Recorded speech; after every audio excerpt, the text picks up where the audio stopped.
Olá pessoal, sejam bem-vindos a mais um vídeo de História do Brasil e hoje a gente vai dar continuidade aos vídeos de Brasil Colônia. Portanto, esse é o terceiro vídeo, certo?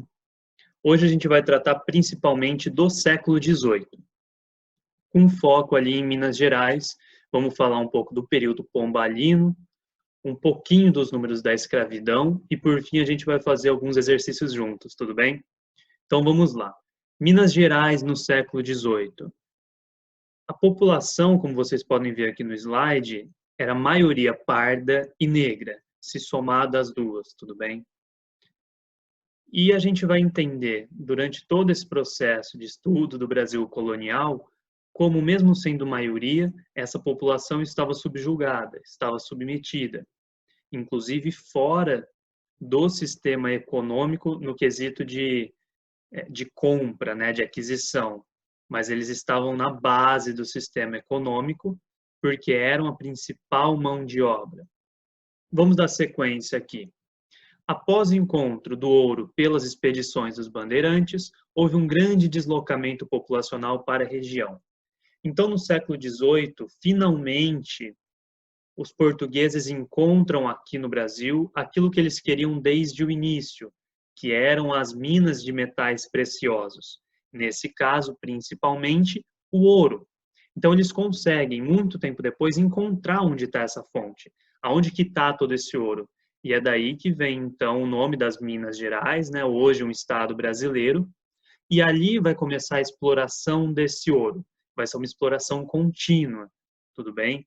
De uma forma extremamente danosa ao solo, ao meio ambiente, vai transformar todas as relações sociais ali, igual eu coloco para vocês aqui no slide, que surge a fome e as disputas territoriais. Porque você tem um deslocamento muito grande, um local que não tem estrutura para atender essa demanda. Lembrem que o território brasileiro ele vai sendo ocupado em um processo lento, gradual. Aqui se dá a principal ocupação do nosso estado hoje, Minas Gerais, mas ela se dá de uma forma desordenada, não organizada, planejada. Pelo contrário, aqui no momento que se encontrou ouro, iniciou essa corrida desorganizada, então acumularam muitas pessoas nesse território e por isso surgem essas disputas, né? Dando sequência aqui, a gente tem... Opa, peraí que... Agora sim. Eu trouxe para vocês um mapinha para a gente desmistificar um pouco essa ideia de que no século XVIII o Brasil era um produtor, era, na verdade, um explorador dos metais preciosos, única e exclusivamente. A fonte principal da economia, de fato, vai ser o ouro. Mas a gente não pode desprezar os outros fatores econômicos. A gente já falou disso nas aulas anteriores, que haviam outras formas, mas agora a gente vai detalhar isso. Por isso que eu apresento aqui o mapinha. Se vocês conseguirem visualizar aqui comigo, olha. A gente tem a legendinha aqui do lado, tá? E isso é importante porque questões de interpretações de mapa, junto com essa questão econômica, vira e mexe acaba caindo, principalmente no Enem. Então, vamos interpretar junto aqui, que isso é importante.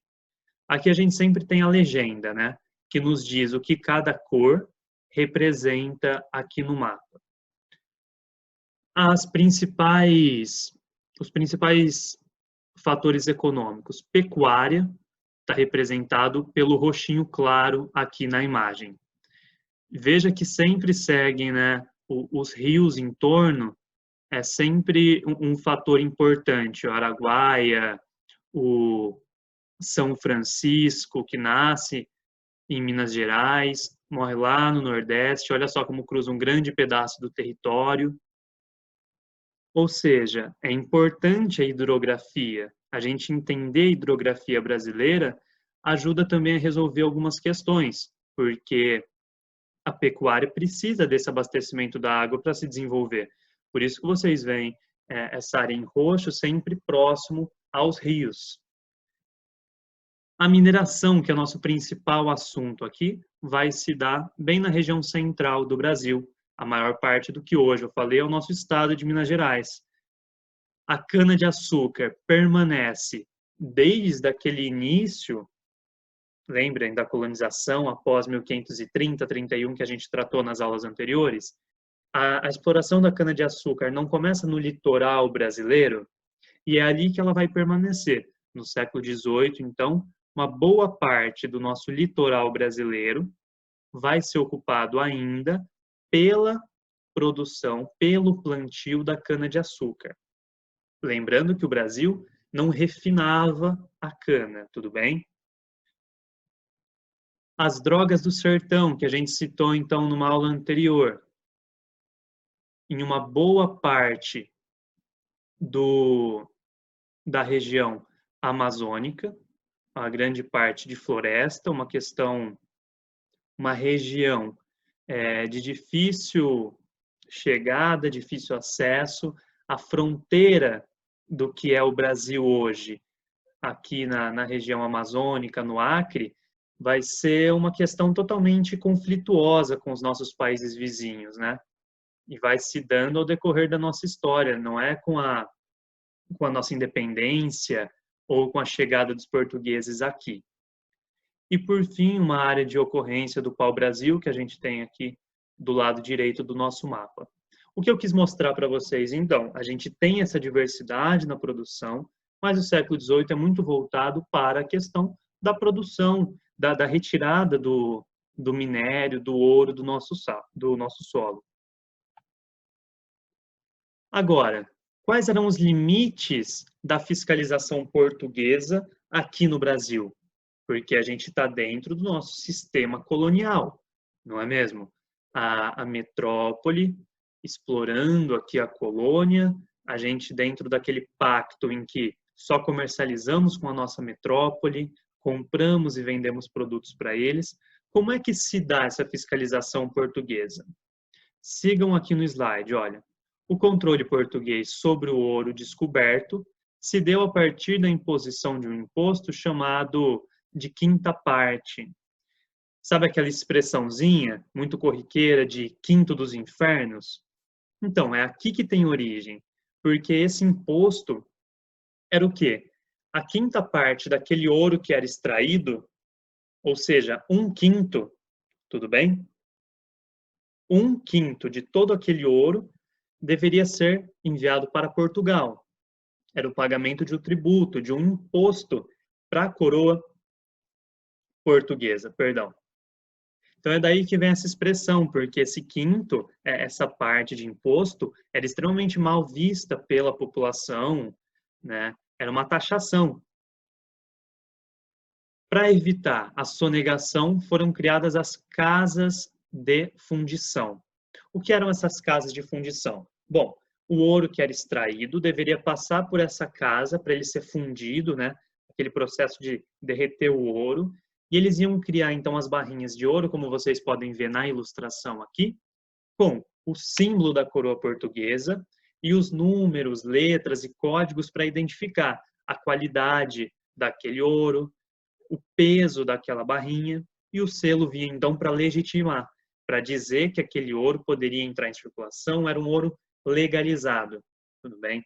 Essa é a forma, então, que a coroa portuguesa encontra para controlar o que está sendo extraído aqui no Brasil. Tá certo? Seguindo, as taxações foram variadas e serviram de pretexto para a Inconfidência Mineira. Guardem isso aqui.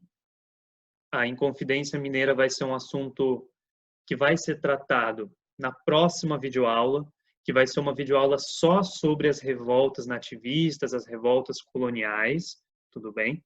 Mas o que é importante a gente saber agora, que essas taxações, essas pressões feitas pela coroa portuguesa, incomodavam e muito, atrapalhava a vida dos que viviam aqui no território brasileiro.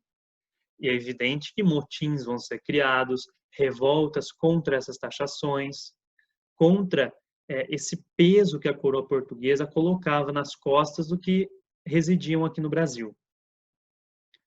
Um dado aqui para vocês no último tópico dessa página, que no auge da produção, que se dá entre 1741 e 1761, foram extraídas 290 toneladas de ouro. A partir desse período, desse auge, né, a gente teve um decréscimo gradativo. Então, a exploração foi caindo aos poucos. Mas nesse auge, quando o Brasil atingiu o pico da exploração do minério, chegamos a extrair 290 toneladas desse material. E falando nos outros fatores econômicos, surge também a exploração do diamante. Eu trouxe uma aquarela aqui para vocês para representar, né, para ilustrar esse trabalho, um trabalho manual também, um trabalho extremamente pesado, insalubre. E a exploração de diamantes também foi um importante fator da economia colonial durante o século XVIII. Tanto que a cidade de Diamantina, hoje, foi o foco de exploração dos diamantes no Brasil colonial. Antes tinha uma área maior, mas o Marquês de Pombal acabou restringindo para a cidade de Diamantina. E a gente vai falar do Marquês de Pombal logo mais, porque agora a gente precisa falar um pouquinho da intelectualidade do século XVIII. Bom, a gente vai mudar um pouquinho de tema. Só para fechar, então, a questão anterior foi sobre a economia do século XVIII. O nosso foco na mineração, na exploração do ouro, mas sem esquecer que a cana-de-açúcar continuava sendo cultivada no litoral, que a pecuária também era importante, a gente tinha uma grande produção de carne, couro, certo? Agora a gente vai mudar e vai falar do pensamento, das filosofias do século XVIII. Que isso vai ser importante para a gente compreender a mentalidade de quem vive aqui no Brasil, porque eles também recebem as ideias de fora. Muitas pessoas fazem essa transição entre Europa e Brasil e começam a trazer os pensamentos de lá. Mas vamos aos poucos. Primeiro de tudo, o século XVIII, pela filosofia, não é conhecido como o século das luzes, aquele período que nós chamamos de iluminismo. A gente tem um vídeo no canal Historiando sobre o iluminismo, quem quiser dar uma olhada. Agora eu vou resumir brevemente para vocês. O iluminismo do século XVIII pretende o racionalismo, portanto, a razão como norte, como fio condutor das ações humanas. A igualdade perante a natureza vai ser trazida por alguns autores, aquela ideia de que todos nós, ao nascermos, temos os mesmos direitos, as mesmas condições, devemos ser tratados das mesmas formas. É evidente que aqui eles estão tentando um ideal de igualdade. O que vão entender do iluminismo depois, no século XIX, XX, que vão vir as reinterpretações, podem deturpar um pouco esse movimento, mas as ideias originais eram de igualdade perante a natureza. Depois isso pode ser lido como uma ideia de meritocracia, do tipo, olha, se todos somos iguais, temos condições de chegar aos mesmos níveis, desenvolver da mesma forma. Estou falando isso, pessoas que disseram, não iluministas, tá? Outros pensadores depois dos iluministas. Mas é evidente que não, as desigualdades sociais, elas estão aí para comprovar isso, cada um tem uma condição, né? Mas aqui os iluministas estão dizendo, olha, ao nascer, nós somos iguais. Então, perante a natureza, o nosso estado natural, devemos ser tratados da mesma forma, termos os mesmos direitos, tudo bem? É com o iluminismo que começam a surgir as primeiras críticas à escravidão, porque isso então seria algo desumano, seria algo até irracional. Então, se o iluminismo é um movimento que pretende a racionalidade, a igualdade entre as pessoas perante a natureza, não faz sentido eu escravizar alguém, eu explorar alguém, usufruir do seu corpo, da sua mentalidade, do seu trabalho, e essa pessoa não participar em nada na sociedade, não consumir, não ter direitos legais, ser tratado como uma propriedade, porque a escravidão é isso. É você descaracterizar o ser humano da sua principal característica, que é a humanidade. Então, a escravidão objetificou as pessoas. Os escravos eram propriedades, eram coisas, aquilo que nós chamamos de coisificação. Tanto que, no processo de abertura do sistema escravista, que a gente vai estudar lá no Brasil Imperial, muitas discussões vão ser em torno da propriedade privada. Olha, como o Estado pode dizer que não vai mais haver escravidão? Eu vou perder uma propriedade privada minha? Entendem? O escravo visto como propriedade.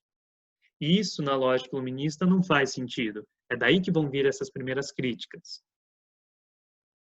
O último tópico que eu destaquei aqui é a liberdade de pensamento. Já que a gente pretende o racionalismo, uma sociedade baseada na razão, a gente precisa permitir que os pensamentos fluam, que os pensamentos sejam expostos. Quais são os principais nomes dessa filosofia que tem origem na França? Montesquieu, Rousseau, Voltaire, Adam Smith. Esses são os principais nomes, porque Montesquieu, por exemplo, a separação dos três poderes, que nós utilizamos até hoje. Montesquieu foi o primeiro a propor a divisão desses poderes. A ideia de que cada poder, então, vigia um ou outro, sendo o executivo, o legislativo, o judiciário, né? Adam Smith, por exemplo, é o pai do liberalismo econômico. Ele que inicia o pensamento de liberdade econômica. Hoje, aqueles que se dizem liberais são chamados muitas vezes de neoliberais, porque reinterpretam as primeiras falas dos fundadores. E Adam Smith é o principal nome disso. Só que lá, com quem que ele estava lutando? Contra monarquias, né? Eles estão escrevendo, os primeiros liberais estão escrevendo contra monarquias, contra governos autoritários, e dizendo, olha, não é papel da monarquia regular todas as instâncias da economia. É necessário uma liberdade para que os comerciantes possam se desenvolver com menos impostos e tudo mais. Bem, a gente não vai se aprofundar nessas questões, mas é importante todo mundo saber aonde essas questões surgem. E esse é o panorama geral do iluminismo, que é a principal corrente filosófica do século XVIII na Europa, e isso vai chegar de forma ramificada aqui no Brasil. Tanto que algumas revoltas nativistas, algumas revoltas coloniais, vão ter embasamento no iluminismo. Tudo bem?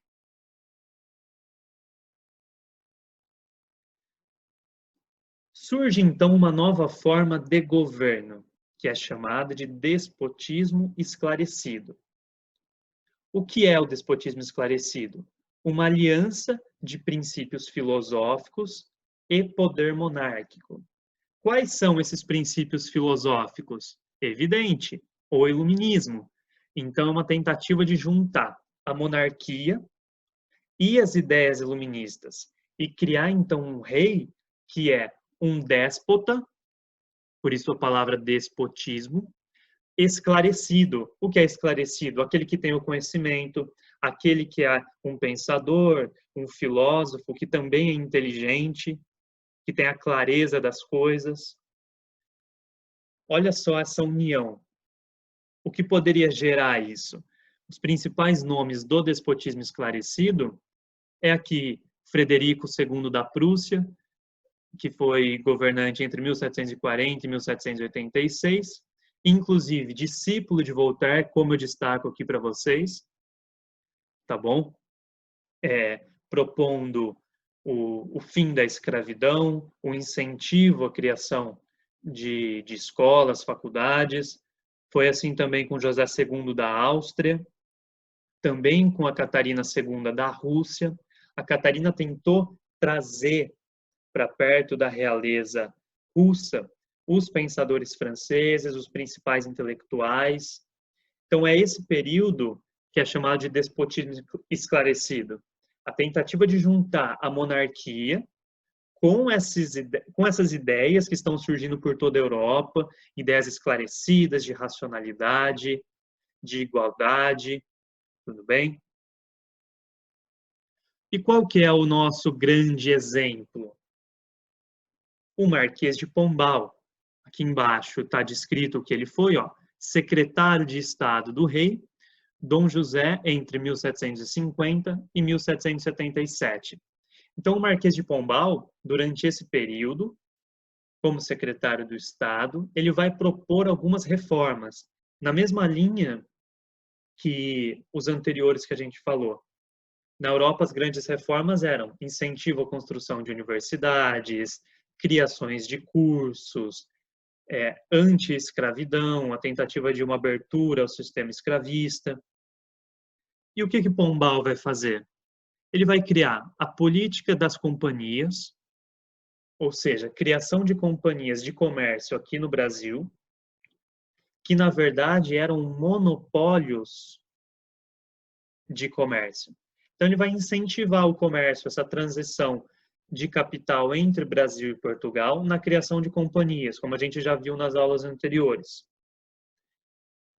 A expulsão dos jesuítas, a ideia então de que a igreja tomando conta do pensamento, de toda a parte da educação, era algo negativo, então vai ter um conflito entre os jesuítas e o rei, que vai ser aproveitado como pretexto para os jesuítas serem expulsos do território brasileiro e do território português. Ele vai criar novas taxações, então se antes a gente tinha a quinta parte da produção de ouro sendo mandada para Portugal, ele vai trocar isso e vai criar uma cota anual. Essa cota anual é a quantidade de arrobas, que é a medida para o ouro, que o Brasil deveria enviar a Portugal todo ano. E se não atingissem essa cota que foi estipulada, utilizariam de um outro imposto, que é a derrama. A derrama seria o complemento do que falta, tudo bem? E seria retirado ouro dos próprios cidadãos brasileiros. Aqueles que têm pertences de ouro deveria entregar esses pertences como complemento às cotas anuais que não foram entregues de forma completa, tudo bem? E a revogação de alguns tratados, como o Tratado dos Panos e Vinhos. O Marquês de Pombal é o nosso principal nome. Muitas mudanças vão acontecer durante o seu período de secretário do Estado, mas logo depois Dom José vai sair do trono. Quem vai tomar posse é a Maria, que alguns conhecem como Maria a Louca, a Viradeira, e vai propor algumas reordenações, vai voltar atrás de algumas medidas que Pombal tomou. Para encaminhar para a nossa parte final, para a gente não se prolongar muito, eu trouxe alguns números para vocês da escravidão, porque essa é a nossa penúltima aula de Brasil Colônia. A próxima aula é sobre as revoltas, como eu falei para vocês. E tendo a escravidão como a principal marca do Brasil, a escravidão sendo aquela que inicia o nosso processo de desigualdade social, aquela que aprofunda a diferença entre as pessoas na sociedade, que institucionaliza o racismo no Brasil. É necessário a gente trabalhar com os dados sobre o tráfico transatlântico, a gente tentar compreender um pouco mais esse período. Eu usei um site que é o Slave Voyage, que é a melhor plataforma que a gente tem sobre isso no mundo. Eu vou deixar o link para vocês e convido a olharem, tem mapas interativos, linhas de tempo, nome das embarcações, tá bom? Como a gente está trabalhando com o século XVIII, eu achei interessante mostrar esse gráfico. Dá licença que eu vou tomar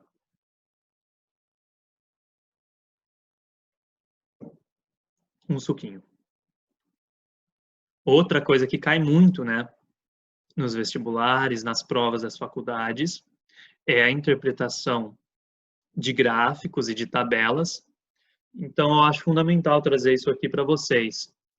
Bom, aqui está selecionada a bandeira dos navios e dos países que estão relacionados nesse gráfico. Então, aqui está selecionado Espanha, Portugal e as suas colônias, né? Espanha, Uruguai, Portugal, Brasil, Grã-Bretanha, ali os Países Baixos, Estados Unidos, a França, Dinamarca e os países bálticos.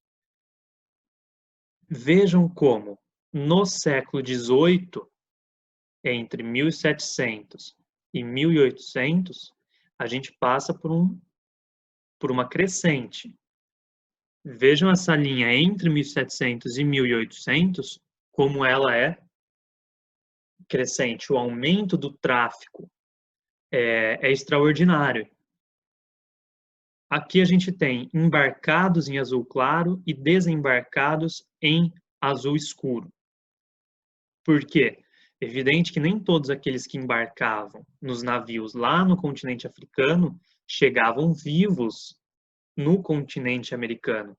Por isso que o número de embarcados, que é o clarinho, vejam, é sempre maior do que o número de desembarcados.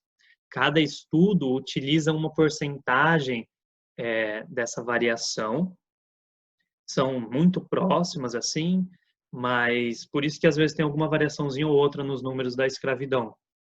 Para dar um exemplo para vocês, aqui está o ano de 1829, né, que foi o que eu estava clicado no momento que eu capturei essa tela, embarcados 117.644 pessoas e desembarcados 105.930. Então tem essa diferença daqueles que morrem, que são jogados ao mar, que são descartados durante a viagem. Uma outra questão é, nesse período a gente tem a Revolução Industrial, que começa na Inglaterra e depois se espalha pela Europa. O Brasil vai aumentar a sua produção de algodão aqui, justamente para atender esse mercado. Então, olha, é um outro fator econômico que não estava lá no nosso mapinha, mas que eu trago agora para vocês. O plantio do algodão vai ser utilizado aqui no Brasil para tentar enviar para os países que estão se industrializando, principalmente a Inglaterra. Tudo bem? Fugindo agora de gráfico, vamos interpretar uma tabela. Aqui a gente tem, novamente, as bandeiras que estão dentro dessa tabela e os períodos. Portanto, entre 1501 e 1525, Espanha e Uruguai retiraram da África 6.363 pessoas, Brasil e Portugal 7.000. Então vejam que é na horizontal que se dá esses números, e aqui a gente tem o total, tudo bem? O total por período. O primeiro é 1501 e o último vai ser lá 1875. Aqui embaixo a gente tem um outro total, que não é igual na horizontal aqui, que era por período. Aqui a gente tem o total por coluna, então por país. Assim como o total geral. Estima-se então que 12 milhões, um pouquinho mais de 12 milhões e meio de seres humanos foram retirados do continente africano. E vejam que a maior quantidade é pela bandeira de Brasil e Portugal. Tudo bem? Então, até mesmo quando a gente fala do processo de abertura da escravidão, o Brasil é o último país a abolir esse sistema, esse uso da mão de obra. Eu acho importante, então, vocês treinarem a análise de tabelas, as análises de dados, e quem dera, né, os vestibulares tratassem, então, desses números, dessas informações, porque é inevitável que a escravidão é o nosso maior legado do período colonial e do período imperial. A escravidão, ela está na base do nosso país. Nós temos um país fundado em cima dessa forma de mão de obra. Então, apagar esses traços é não querer entender a nossa realidade atual. Aqui eu trago o último dado, porque eu selecionei só Brasil e Portugal para ficar mais claro para vocês. Então, mais de 5 milhões de pessoas, quase 6 milhões de pessoas foram traficadas em nome dessa bandeira, em nome desses dois países, metrópole e colônia. Novamente, recomendo para vocês entrarem nesse site, o Slave Voyage, é muito esclarecedor, é a base mais completa que a gente tem hoje. E para finalizar essa aula, vamos fazer então alguns exercícios. Prometo que vai ser rapidinho, 3 exercícios a gente fecha. Quem quiser pausar o vídeo, fazer antes de eu dar as respostas aí, é uma boa também, mas vamos fazer juntos. O país que atuava como parceiro econômico de Portugal na produção do açúcar por meio do financiamento dos engenhos, refinamento do açúcar e distribuição da mercadoria pela Europa foi. Olha, quando a gente fala de produção açucareira no Brasil, sempre tem que vir na cabeça de vocês ou a nossa metrópole, ou Portugal, ou aquele país que estava sempre tentando tomar conta de um pedaço do território, a gente tratou deles na aula anterior, que é a Holanda. A Holanda já tinha a produção açucareira em outras ilhas, a Holanda é responsável pelo refinamento do açúcar, lembrando que o Brasil não refinava açúcar, tudo bem? Por isso, Holanda é a resposta. Espanha não tem interferência aqui no nosso território. Por um período, Espanha e Portugal estiveram unidos, lembra, na União Ibérica, mas não há essa parceria, não há essa interferência. Muito menos a França. Esqueçam, Índia, a parte oriental é outra questão, tudo bem? Muito menos a ilha de Cabo Verde. Toda vez que a gente tratar de açúcar, estamos falando da Holanda, principalmente. Tentativa de domínio aqui em parte do nosso território. Os holandeses foram responsáveis por ativar alguns engenhos de açúcar no Brasil, por disputar mercado com Portugal. Depois que Portugal consegue expulsar os holandeses aqui do território, a Holanda se torna uma concorrente no comércio de açúcar, tá certo? Essa daqui foi mais simplesinha. Vamos para uma próxima que é um pouco mais complexa. Ela caiu no Enem de 2011. Vejam só. O açúcar e suas técnicas de produção foram levados à Europa pelos árabes no século VIII, durante a Idade Média, mas foi principalmente a partir das Cruzadas, século XI, XII e XIII, que a sua procura foi aumentando. Nessa época, passou a ser importado do Oriente Médio e produzido em pequena escala no sul da Itália, mas continuou a ser um produto de luxo, extremamente caro, chegando a figurar nos dotes de princesas casadeiras. Desculpa, aqui está errada essa palavra. Aí a questão também nos dá referência, né, de onde foi retirado esse trecho, e ela segue. Considerando o conceito do antigo sistema colonial, o açúcar foi produto escolhido por Portugal para dar início à colonização brasileira, em virtude de. Vamos analisar passo a passo. O que a questão fez? deu para a gente um trecho, certo? Essa vai ser a nossa base para responder essas perguntas, mas o que ela realmente quer está aqui. Vamos retornar ao trecho. O que eu acho de mais importante nessa questão? Eu vou grifando. Esse é um hábito que vocês devem ter. Então, o açúcar e suas técnicas foram levados à Europa por quem? Pelos árabes. Tudo bem. No século VIII, depois ele diz que a partir das cruzadas que a procura foi aumentando. Tudo bem. Nessa época passou a ser importado no Oriente Médio e produzido em pequena escala no sul da Itália. Até aí não nos interessa, mas continuou a ser um produto de luxo. Olha, isso é importante para a gente entender a questão, porque o açúcar não era então um produto qualquer. Ele está nos dizendo que é um produto luxuoso, um produto extremamente caro, chegando a figurar nos dotes de princesas. Então agora vamos lá, depois que a gente deu esse destaque.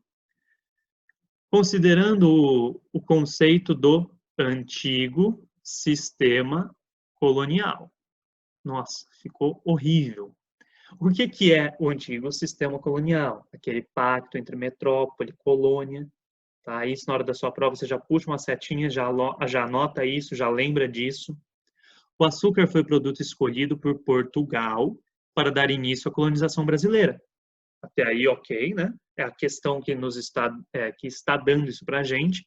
E, de fato, vocês lembram da aula anterior, quando Portugal quis começar a povoar o continente, porque tinha uma ameaça francesa, o que ele fez? Olha, preciso produzir lá, preciso ocupar esse território. O que eu vou fazer? Incentivar o plantio da cana-de-açúcar. Lembrem do Martim Afonso de Souza. Beleza. Opção A.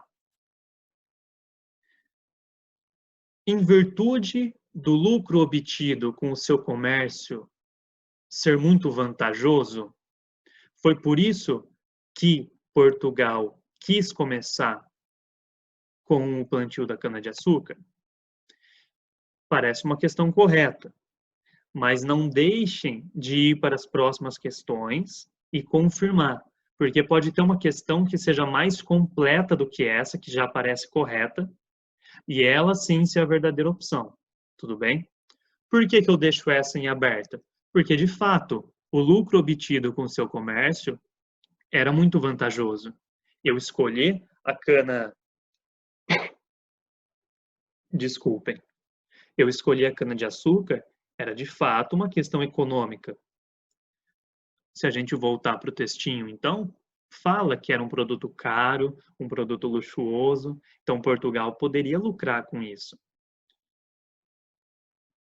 Portugal escolheu a cana-de-açúcar em virtude de os árabes serem aliados históricos dos portugueses. Essa questão é falsa. Se a gente lembrar desde o século VIII, a Península Ibérica, que é Portugal e Espanha, está sendo ocupada pelos árabes. Ali você tem um conflito muito grande de portugueses e espanhóis com os árabes.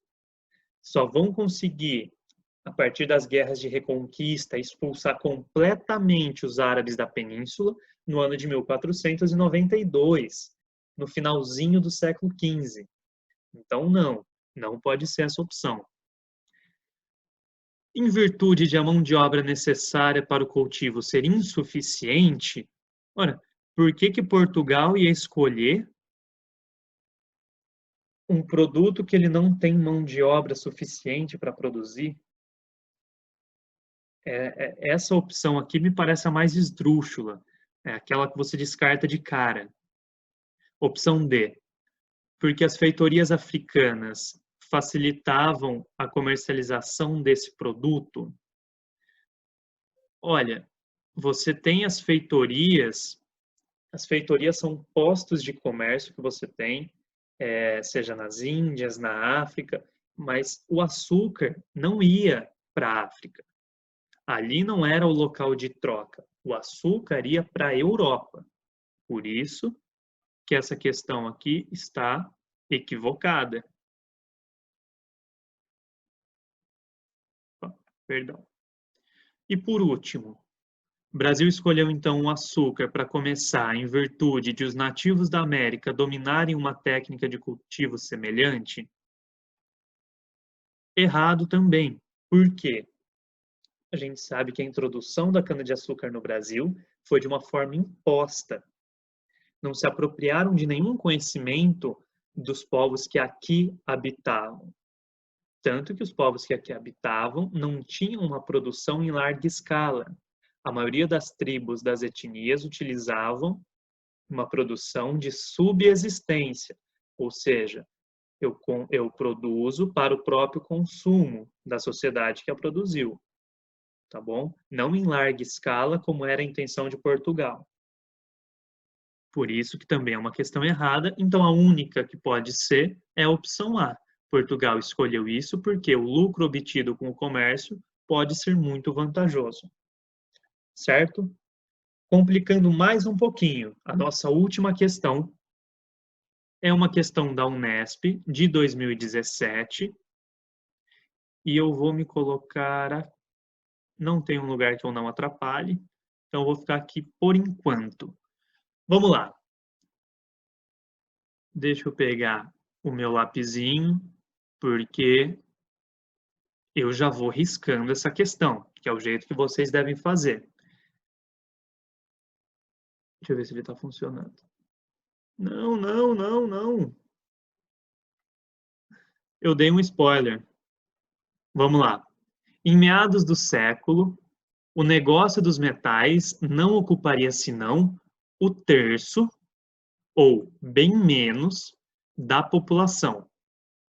O grosso dessa gente compõe-se de mercadores de tenda aberta, oficiais dos mais variados ofícios, boticários, prestamistas, estalajadeiros, taberneiros, advogados, médicos, cirurgiões barbeiros, burocratas, clérigos, mestres escolas, tropeiros, soldados da milícia paga, sem falar nos escravos, cujo total, segundo os documentos da época, ascendia a mais de 100 mil. A necessidade de abastecer-se toda essa gente provocava a formação de grandes currais. A própria lavoura ganhava alento novo. Essa é uma fala, então, do Sérgio Buarque de Holanda. O vestibular nos dá essa referência. E agora vem a pergunta. De acordo com o excerto, é correto concluir que a extração de metais preciosos em Minas Gerais no século XVIII... Pausa. Então, a gente vai completar essa frase. Vamos lá. É correto concluir que a extração de metais preciosos em Minas Gerais no século XVIII impediu o domínio do governo metropolitano nas áreas de extração? Ora, a gente teve um tópico aqui só para falar do domínio do governo metropolitano. O governo metropolitano é a metrópole, é Portugal. Não estava conseguindo dominar o que estava sendo feito aqui no Brasil? A gente não falou das taxações, depois do o quinto dos infernos lá, quem lembra? Da estipulação das cotas anuais, então mentira isso. Não impediu que isso acontecesse. E ela continua mentindo. E favoreceu a independência colonial? Na verdade, não. A gente estava dentro de uma relação de dependência com Portugal, né? As revoltas que vão ter, poucas vão ter algum caráter de independência, se tiver, como a Inconfidência Mineira, é caráter de independência regional. Então, essa questão é toda mentirosa. Opção B. A extração de metais preciosos em Minas Gerais no século XVIII bloqueou a possibilidade de ascensão social na colônia e forçou a alta dos preços dos instrumentos de mineração.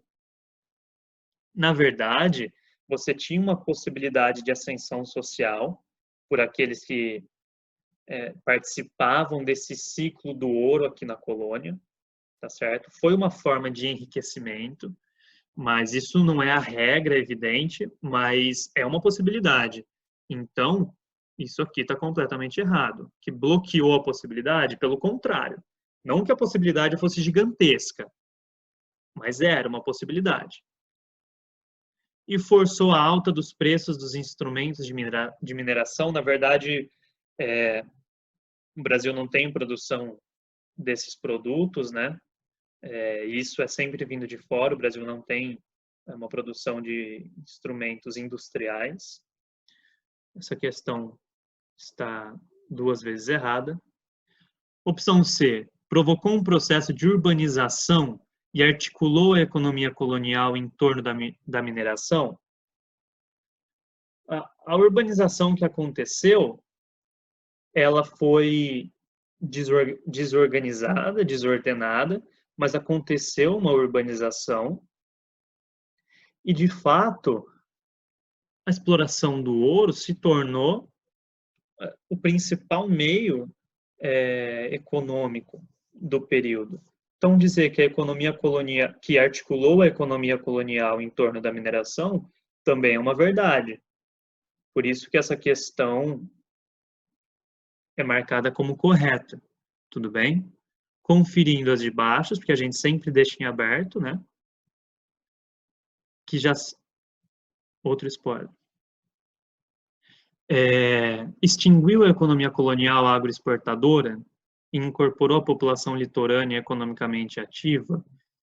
Olha, extinguir a economia colonial agroexportadora é um erro. O Brasil, até hoje, é um país agroexportador, se a gente for ver, e não deixou de ser em nenhum desses períodos do Brasil colonial, tudo bem? Era ainda a principal característica brasileira. Essa questão está errada.